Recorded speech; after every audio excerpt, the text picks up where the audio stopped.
Bonjour, bonsoir, j'espère que vous allez bien. Je suis content de vous retrouver pour un nouveau direct. Aujourd'hui, on va parler des vertus thérapeutiques de l'eau et particulièrement des exercices faits dans l'eau. Il y a plusieurs études qui se sont intéressées à ces sujets et moi aussi, je me suis déjà intéressé à ces sujets. J'en ai parlé dans mon livre Lève-toi et marche que vous connaissez. J'aborde notamment le thème de la marche dans l'eau.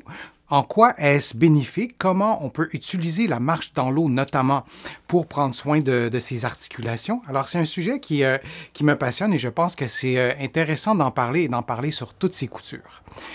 Parlons des propriétés thérapeutiques de l'eau. Elles sont vraiment très nombreuses et pourquoi ne pas profiter de ces propriétés thérapeutiques?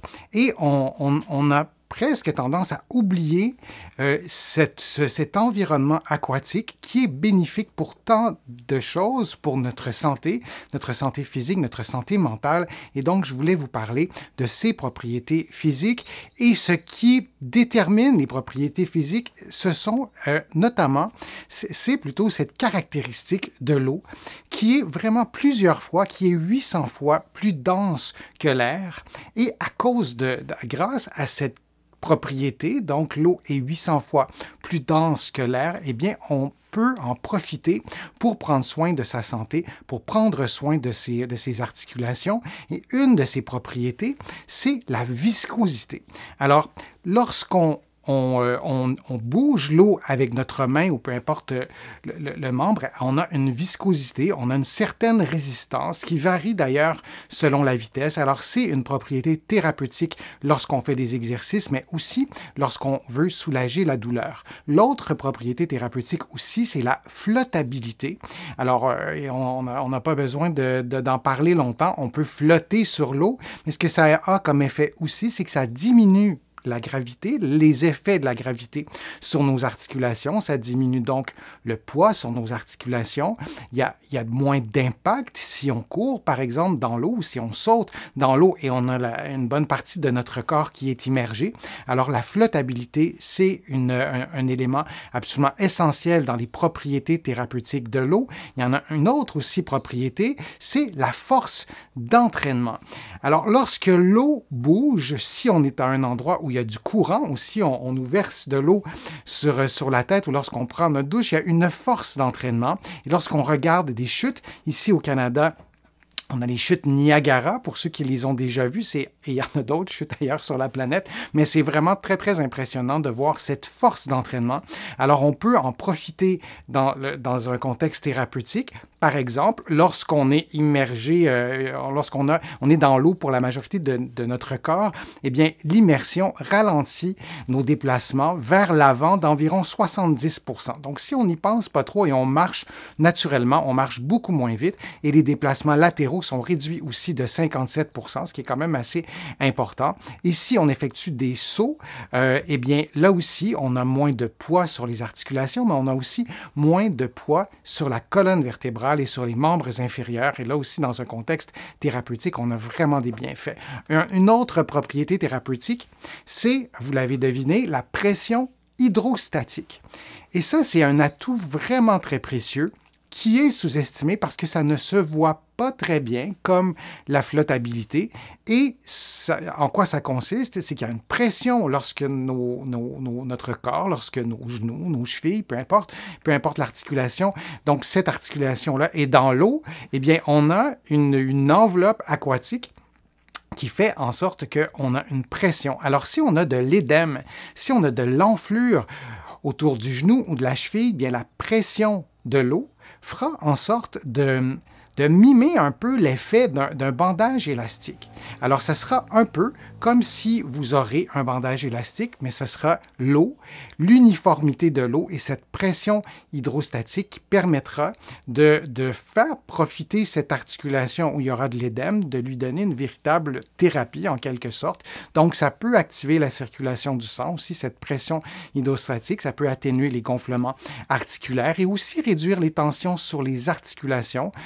cette sensation d'être enveloppé, ça peut être vraiment fort avantageux dans un contexte dans un contexte thérapeutique. Il y a un autre élément aussi, c'est la turbulence de l'eau.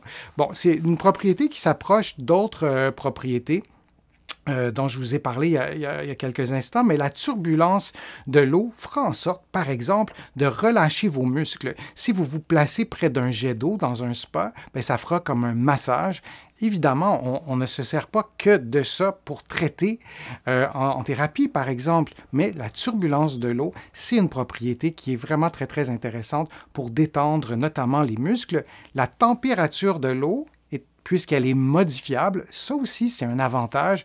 Il est vraiment plus difficile de modifier la température de l'air ambiant lorsqu'on fait des exercices. Mais la température, elle est modifiable, et puisque l'eau enveloppe la totalité de notre corps immergé, eh bien, on peut profiter d'une chaleur, par exemple, d'une température plus élevée. Et par exemple, en hydrothérapie, lorsque je vois des patients en piscine, je l'ai fait longtemps dans un centre hospitalier, bien, la température de l'eau, elle était très chaude, notamment pour les cas d'arthrite. C'était vraiment très, très pratique. Et il y a une autre et une dernière propriété thérapeutique, c'est le niveau de résistance qui est modifiable. Et là encore, à mon avis, on n'utilise pas suffisamment ce niveau de résistance modifiable. On peut le modifier lorsqu'on bouge plus rapidement ou moins lentement. Donc, lorsqu'on bouge plus rapidement, la résistance augmente, et lorsqu'on bouge plus lentement, bien, la résistance diminue. Alors ça, c'est une façon d'augmenter la résistance instantanément. Et une autre façon, c'est d'augmenter la surface qui est face à l'eau, en quelque sorte. Alors, si je marche vers l'avant, eh bien, la surface de mon corps, elle est beaucoup plus grande et la résistance sera plus grande. Si je marche de profil, la superficie qui fait face à l'eau, la superficie de mon corps, elle est plus petite, donc la résistance sera plus petite, et ça sera un avantage pour, par exemple, faire des exercices thérapeutiques.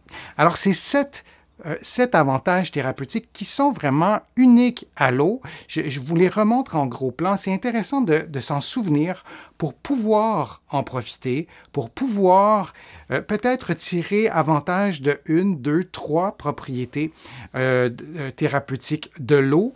Parfois, on peut presque comparer les exercices faits dans l'eau, un peu comme si on était dans l'espace, mais dans l'eau, donc ce qui est accessible, évidemment. Alors moi, je vous encourage à faire des exercices dans l'eau, à suivre des programmes d'exercices dans l'eau lorsque c'est approprié à votre condition, ou simplement pour préserver vos capacités physiques. Alors, on a terminé cette section sur les bienfaits thérapeutiques de l'eau, sur les exercices faits dans l'eau. J'espère que ça vous a plu, j'espère que ça a pu vous aider, que ça vous a donné des trucs pour pouvoir profiter de l'eau et augmenter vos capacités physiques, peut-être soulager vos douleurs. Je vous invite à cliquer j'aime, à partager la vidéo, à partager le direct sur vos réseaux sociaux, et je vous invite aussi à visiter mon site web, le www.denisfortier.ca. Vous allez trouver beaucoup d'autres conseils et vous allez pouvoir aussi faire des contributions. Vous le savez, sans vos contributions, je n'arriverai pas à vous produire autant de contenu. Vous pouvez aussi faire une contribution directement sur YouTube. Vous cliquez sur le petit cœur et je crois que c'est écrit j'aime, quelque chose comme ça, et vous allez pouvoir faire une contribution si vous le souhaitez. Vous allez aussi trouver beaucoup d'informations dans mes livres, mais notamment mon livre Lève-toi et marche. Des conseils sur la marche dans l'eau, mais aussi sur la marche en général. Et vous allez trouver mes livres partout au Canada, en librairie et sur le web. Mes livres sont aussi de l'autre côté de l'Atlantique. Vous allez notamment pouvoir les trouver à la librairie du Québec à Paris. Vous pouvez commander les livres. Je crois qu'ils font la livraison aussi un peu partout en Europe et dans le nord de l'Afrique, mais renseignez-vous. Alors, j'espère que tout ça vous a plu. Je vous souhaite une bonne journée, une bonne fin de journée, et au plaisir de vous revoir pour une prochaine vidéo, pour un prochain direct. À bientôt.